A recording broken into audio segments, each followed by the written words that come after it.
Of all good morning to all of you.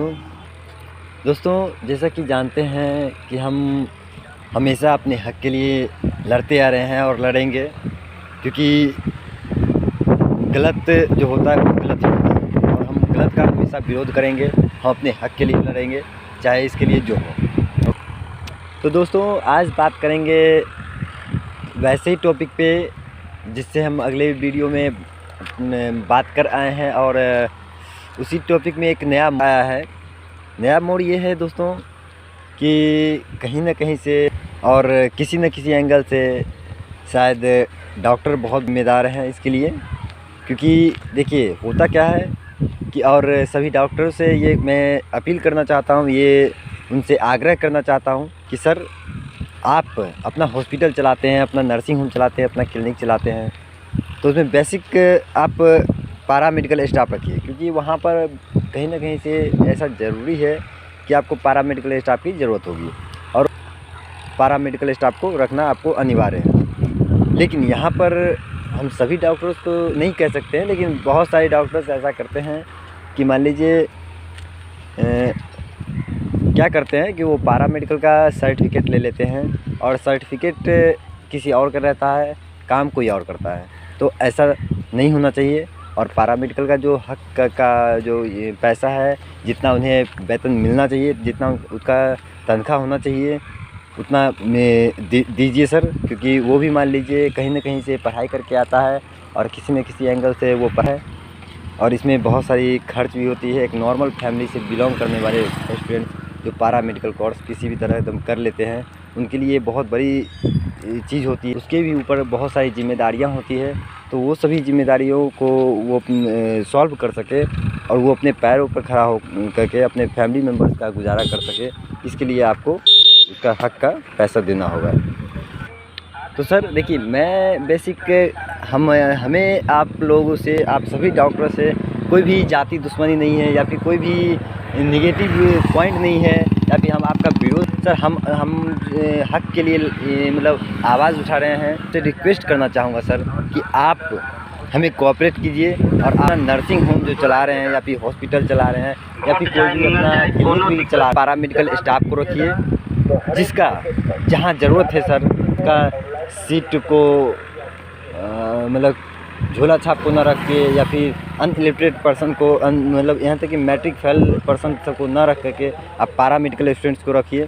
क्योंकि पारा medical students कहीं ना कहीं से एक हॉस्पिटल, एक नर्सिंग होम और क्लिनिक वगैरह के लिए अहम भूमिका और बेसमेंट हुआ।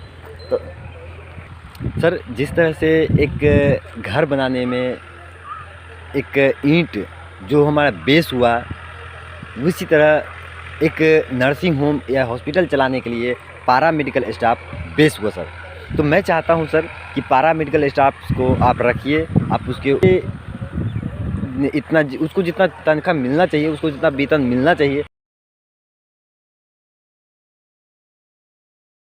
हम लोग का जो वेतन है, जो तनख्वाह है, जो हम लोग को एग्जैक्ट पैसा मिलना चाहिए, जो पारा मेडिकल का या फिर नर्सिंग का या फिर किसी भी स्टाफ का, खास करके हम लोग अपनी बात करना चाह रहे हैं कि हम लोग पारा मेडिकल का भी वेतन मिलना चाहिए, जो भी तनख्वाह मिलना चाहिए, जो भी पेमेंट मिलना चाहिए वो दे, और वो नहीं मिल रहा है।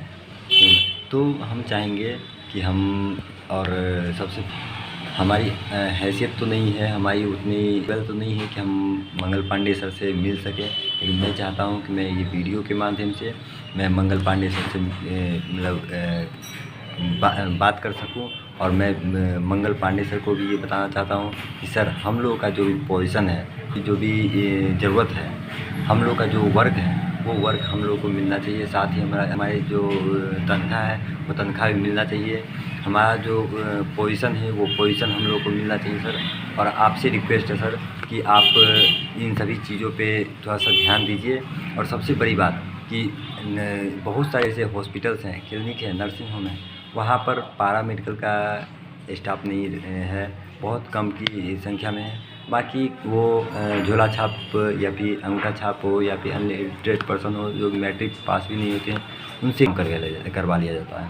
तो मैं चाहता हूँ सर कि इस पे थोड़ा सा फोकस कीजिए। और हाँ, सबसे बड़ी बात कि कुछ हॉस्पिटल में ऐसे भी काम होते हैं कि डिग्री तो होती है, पारा मेडिकल का जो सर्टिफिकेट होता है वो प्रोवाइड हो जाता है, वो स्टूडेंट से मतलब किसी भी तरह से स्टूडेंट से ठग के या फिर किसी भी माध्यम से ले लिया जाता है सर्टिफिकेट। और सर्टिफिकेट ले लेने के बाद फिर जैसे वो उसी पे काम करवा लेते हैं। सर्टिफिकेट रहता है किसी और का, काम कोई और करता है सर। तो मैं चाहता हूँ कि आप हॉस्पिटल्स को ये नोटिस दे दें कि अगर जिसका सर्टिफिकेट है उसका एक एप्लीकेशन होना चाहिए, उसका सिग्नेचर होना चाहिए, वैसा ही सिग्नेचर जहाँ पर जो सर्टिफिकेट में है, और सारा चीज़ मिलना चाहिए, डेट टाइम सब कुछ मेंशन होना चाहिए सर। ये रिक्वेस्ट है सर। और मैं चाहूँगा सर कि इस पे आप थोड़ा सा ध्यान दें। और मैं हमारे अपने बिहार के सीएम नीतीश कुमार सर से भी मैं चाहता हूँ कि आप भी सर थोड़ा सा फोकस कीजिए बिहार के डेवलपमेंट में, थोड़ा सा एक कदम आप भी थोड़ा सा साथ दें सर। और सभी डॉक्टर से मेरा यही रिक्वेस्ट है सर कि हमारा जो पोजीशन है वो सब पोजीशन हम लोग को दीजिए सर प्लीज़। हम लोग आप ही के ऊपर हैं और आप लोग हमारे ऊपर हैं सर, क्योंकि हम लोग के बिना आप नहीं हैं और हमारे बिना सर और आप लोग के बिना सर हम नहीं हैं। इसीलिए सर हम रिक्वेस्ट कर रहे हैं सर, हम आपका आपके अगेंस्ट में कुछ कोई खिलाफ आपके खिलाफ़ नहीं है सर। हम आप जो एक सच्चाई है सर वो सच्चाई से रूबरू करा रहा हूँ सर। और जो सच्चाई है, जो हक़ है हम लोगों का, वो हक़ के लिए सर हम ये वीडियो बना रहे हैं सर। हम तो सर हम आपसे रिक्वेस्ट करना चाहेंगे कि आप लोग सभी डॉक्टर्स हम पे और हमारे सभी मतलब पारा मेडिकल भाइयों से उनका दर्द और उनका ये जो है प्रॉब्लम उनको सॉल्व कर सकते हैं सर। इसी के साथ में सर मुझे आशा है, मुझे कामना है सर कि आप इन सभी बातों पे ध्यान देंगे। नमस्कार, जय हिंद।